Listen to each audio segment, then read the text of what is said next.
நாளைக்கு எங்களுக்கு ஸ்கூல் லீவ்யா. போன சனிக்கிழமை ஸ்கூல்ல வச்சாங்க. அம்மா எனக்கு வேலை கிடைச்சிச்சுமா. டேய் இந்த வாட்டிக்கு நான் ஏமாற மாட்டேன், ஒழுங்கா போயிடு. மா நிஜமாவே எனக்கு வேலை கிடைச்சிருக்குமா. அதுவும் எங்க தெரியுமா? ஹாஸ்பிட்டல்ல டாக்டர் என்ன மீறி தான் உள்ள போனா. அப்படின்னா வேலை? செக்யூரிட்டி வேலை. இந்த வேலை எப்படி கிடைச்சது? காலையில எழுந்து பக்கத்து வீட்டக்கா மூஞ்சில் தான் முடிச்சேன். வெளியே போனா கூப்பிட்டு வேலை கொடுக்குறாங்க. ராசியான மூஞ்சிமா உங்களுது. ஏன் மூஞ்சில முச்சா உனக்கு வேலை கிடைக்காதா? ஓ மூஞ்சில முடிச்சுட்டு போனா வேலை கிடைக்காது, நாய் தான் கிடைக்கும். டேய் என் மூஞ்சில முடிச்சுட்டு வேலைக்கு போட, செக்யூரிட்டிக்கு மேலதான் இருப்ப. நிஜமாமா? அதனால தான் அப்பா எப்பவுமே தண்ணிக்கு மேலே இருக்கிறாரா? எப்படியோ ப்ரொமோஷன் கிடைச்சா சரி, வழி விடுங்க.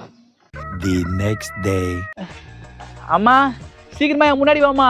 இதுக்கப்புறம் என்னாச்சு தெரிஞ்சுக்கணும்னா ஃபுல் வீடியோட லிங்க் சேனல்ல கீழே இருக்கு, மறக்காம பார்த்து என்ஜாய் பண்ணுங்க.